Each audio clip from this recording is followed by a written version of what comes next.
తండ్రి అయిన దేవుని నుండి, యేసుక్రీస్తు ప్రభు నుండి, పరిశుద్ధాత్మ దేవుని నుండి మీకు కృపా సమాధానము కలుగునుగాక. ఒక మంచి సంబంధము కోసము ఒక చెడు సంబంధాన్ని మనం పెంచుకుంటామా? మంచి సంబంధాన్ని పాడు చేసుకోవటానికి చెడు సంబంధాన్ని మనం పెంచుకుంటామా?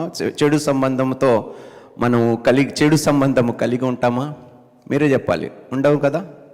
కానీ వాస్తవంగా మనం ఉంటాం. ఎందుకో తెలుసా? అన్నిటికన్నా గొప్ప సంబంధం ఏమిటి చెప్పండి? దేవునితో సంబంధము. దానికి మించిన సంబంధము ఈ లోకంలో ఏది లేదు. కానీ దౌర్భాగ్య సహితము మనుషుల కోసము ఆ సంబంధాన్ని తెంచివేయటానికి మనం అంగీకరిస్తూ ఉంటాం. అప్పుడప్పుడు మనుషులు వెంట పడుతూ మనుషుల కోసము, వస్తువుల కోసము, ఉద్యోగాల కోసము, అవసరతల కోసము ఆ మంచి సంబంధాన్ని మనం తెంచేస్తూ ఉంటాం. అది ఏంటో నాకు తెలియదు. సహజంగా ఇక్కడ పెళ్ళి కాని వారు చాలామంది ఉన్నారు, పెళ్ళైన వారు కూడా చాలామంది ఉన్నారు. దయచేసి శ్రద్ధగా వినండి. పెళ్ళి కాని వారు ఒక అమ్మాయి కోసమో, ఒక అబ్బాయి కోసమో, ప్రేమ కోసమో దేవునితో సంబంధాన్ని విడిచిపెట్టడానికి ఇష్టపడతారు. అది కూడా ఎలాంటి సంబంధము? ఆత్మీయంగా వాళ్ళని బలపరిచే సంబంధము కూడా కాదు. ఆత్మీయమైన సంబంధము కలిగి ఉండటము మంచిది, కానీ వ్యర్థమైన సంబంధాలు మనం పెట్టుకుంటున్నాం. బంధాలు మనం వ్యర్థమైన వాటితో పెంచుకుంటున్నాం. మనం పనికి మాలిన వారితో మనం బంధాలు పెంచుకుంటున్నాం. కానీ ఉన్న మంచి బంధాలని, సంబంధాలని మనం తెంచి వేసుకుంటున్నాం. ఈరోజు మనం దేవుని దృష్టిలో ఏ పాటి వారమై ఉన్నామండి? ఏ పాటి వారమై ఉన్నాము చెప్పండి అబ్బా. మనం ఏమైనా నీతిపరులా? మనం ఏమైనా గొప్పవారమా? మనమేమో గొప్ప పనులు చేసామా? అయినను ఆయన మధ్యలో, నీ మధ్యలో ఉన్న సంబంధాన్ని తెంచివేయటానికి యేసుక్రీస్తు ప్రభు ఇష్టపడలేదండి. ఇష్టపడలేదు. నువ్వు ఎంత చెడ్డదానివో, చెడ్డవాడివైనా కూడా సంబంధము పెంచుకోవటానికి యేసు నీ దగ్గరకు వచ్చాడు, కానీ ఉన్న సంబంధాన్ని తెంచివేయటానికి రాలేదు. అంటే ఒక సంబంధము, ఒక బంధానికి ఎంత విలువ ఉన్నదో యేసుక్రీస్తు మనకి నేర్పిస్తున్నాడు. చిన్న చిన్న విషయాలకి ఈరోజు సంబంధాలు తెగిపోతున్నాయండి. వస్తువులకి సంబంధాలు తెగిపోతున్నాయి. పనికి రాని వాటికి సంబంధాలు తెంచేసుకుంటున్నారు. డబ్బు కోసము సంబంధాలు తెంచేసుకుంటున్నారు. ఆస్తిపాస్తుల కోసము సంబంధాలు తెంచేసుకుంటున్నారు. ఈరోజు దేవుడు మనల్ని సమాధానకర్తలుగా ఉండమన్నాడా లేదా? సమాధానకర్తలు ఏం చేస్తారండి? విడిపోయిన వారిని కలుపుతారా లేదా? కానీ మనం విడిపోయిన వాళ్ళనే ఇంకా దూరము చేసేస్తున్నాము. దగ్గరికి రానివ్వము. అది ఏమిటో తెలియదు, అది ఎందుకో తెలియదు, అర్థం కాదు. ఈరోజు ఏ కుటుంబములో చూసినా కూడా సంబంధాలు సరిగ్గా లేవండి.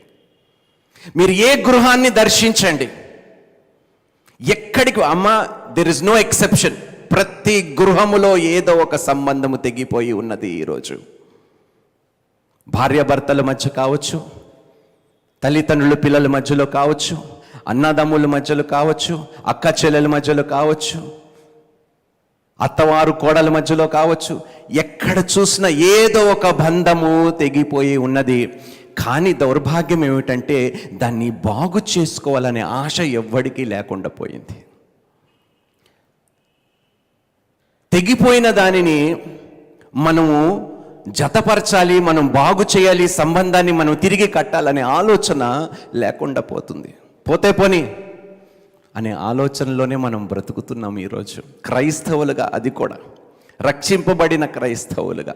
యేసుక్రీస్తు ప్రభు, అరే నీకు నాకు ఏం సంబంధం? పాపిష్టి దానివి, పాపిష్టి వాడి, నీకు నాకు సంబంధం అని ఆయన ముఖము త్రిప్పేసుకొని ఉండుంటే ఈరోజు మన పరిస్థితి ఏమిటండి? ఒక్కసారి ఆలోచించండి. నిన్ను చూసినప్పుడు ఆయన ముఖం తిప్పుకోలేదండి. ఆయన నీ దగ్గరికి వచ్చాడు, సంబంధము పెంచుకోవటానికి వచ్చాడు, తృణీకరించడానికి రాలేదు. ఆయన దగ్గరికి వెళ్ళిన ప్రతి ఒక్కరిని ఆయన త్రోసివేయకుండా ఆయన స్వీకరించే మనసు కలిగిన వాడు. ఈరోజు ఎన్ని సంబంధాలు తెలుసండి, కుటుంబాల్లో ఎన్ని సంబంధాలు తెగిపోయి ఉన్నాయో, కానీ బాగు చేయటానికి ఎవ్వరూ ప్రయాసపడటం లేదు, ఎవ్వరు కృషించటం లేదు. తెగిపోయిన బంధాల గురించి ప్రార్థన చేసి అది తిరిగి కట్టబడాలని ఆశ చాలామందిలో లేదండి, చాలామందిలో లేదు. 100 గొర్రెల్లోని ఒక్క గొర్రె పిల్ల తప్పిపోతే చెప్పండి, యేసు ఏం చేస్తాడు? 99ని విడిచి ఆ ఒక్క గొర్రె పిల్లని వెదికి రక్షిస్తాడు.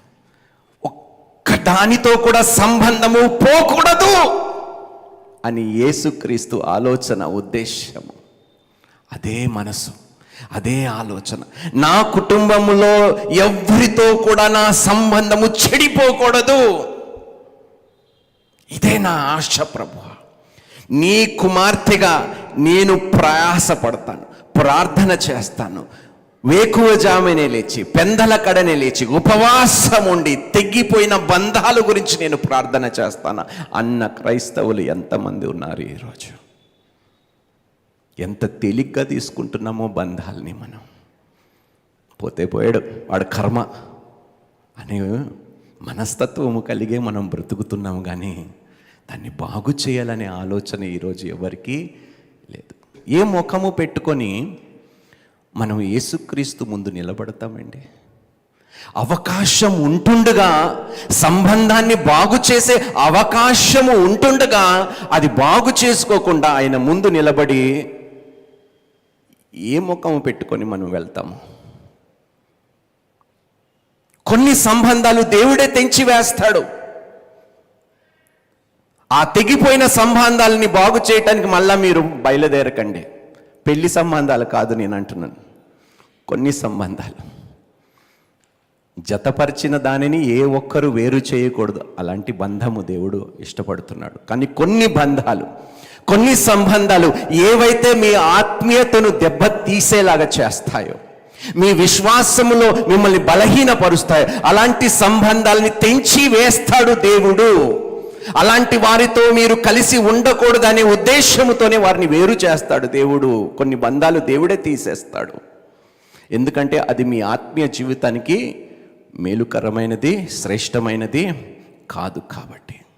అమ్మా యవ్వనస్తులు, ఒకవేళ ఎవరినైనా ప్రేమించి వెళ్ళిపోయారనుకోమ్మా, ప్రైజ్ ద లార్డ్ అనండి అమ్మా, ప్రైజ్ ద లార్డ్ అనండి. దేవుడే తప్పించాడు మిమ్మల్ని, కానీ ఎవరు ఆలోచించరు నా మేలు కోసమే దేవుడు చేస్తున్నాడు అని. నా మేలు కోసమే ఈ వ్యక్తిని పెళ్లి చెయ్యక మునిపే దేవుడు నా జీవితంలో నుండి తీసివేశాడు, దేవునికి స్తోత్రం అని అన్న వాళ్ళు ఎంతమంది ఉన్నారు? ఆ వెళ్ళిపోయిన వ్యక్తి కోసము దేవునితో సంబంధము విడిచిపెట్టుకోవడానికి ఇష్టపడతారు, కానీ వెళ్ళిపోయిన వ్యక్తిని విడిచిపెట్టడానికి, మర్చిపోవటానికి మాత్రం అంగీకరించదు వారి మనసు. ఎంత వెర్రితనమో చూడండి, ఎంత మూర్ఖత్వమో చూడండి. ఈరోజు ఎంతోమంది యవ్వనస్తులు డిప్రెషన్లోకి వెళ్ళిపోతున్నారు, ఒక వ్యక్తి విడిచిపెట్టి వెళ్ళిపోయారని. ఉరేసుకొని సూసైడ్లు చేసుకుంటున్నారు. ఎంత దౌర్భాగ్యమో. ఆ వ్యక్తిని దేవుడు తప్పించాడంటే ఒక మంచి కారణం ఉంటుంది. నీ అంతము ఆది నుండి ఎరిగిన దేవుడు ఏం చేస్తున్నాడో తెలీదా దేవునికి?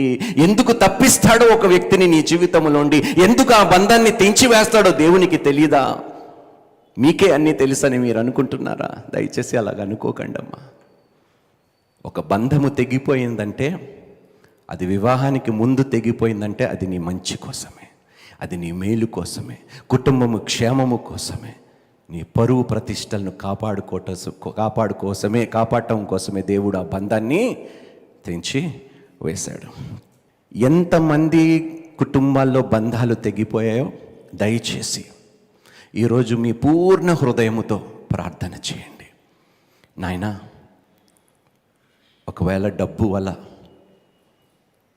నా బంధము, నా సంబంధము నా కుటుంబముతో తెగిపోయి ఉంటే తిరిగి కట్టుకోవటానికి కృపని దయచేయి తండ్రి. ఈ డబ్బుని నేను సమాధిలోకి తీసుకొని వెళ్ళను, కానీ చచ్చిపోయేటప్పుడు కనీసం నన్ను చూడటానికి వచ్చే మనుషులైనా ఉండాలి తండ్రి. అలాంటి సంబంధము పెంచుకోవటానికి కృపని దయచేయి ప్రభువా. ఆ శవాన్ని మోయటానికి కనీసం నలుగురైన నీ పక్కన ఉండే సంబంధాలు పెంచుకుందాము. ఈరోజు ఎంత దౌర్భాగ్యం అంటే ఎవ్వరు లేకుండా దిక్కులేని చావులు ఎంతోమంది చస్తున్నారు. ఎందుకంటే బంధాలు తెంచేసుకున్నారు కాబట్టి. సొంత కుటుంబము, నా తండ్రి జీవితంలో జరిగింది, అనుభవించాను కాబట్టి చెప్తున్నాను. తెగిపోయిన బంధాలు మన మధ్యలో ఉంటే మన సంబంధము దేవునితో సరిగ్గా ఉండదు. ఆ తెగిపోయిన సంబంధము దేవునితో మన సంబంధాన్ని అడ్డుపరుస్తూ ఉంటుంది. జాగ్రత్తగా ఉండండి.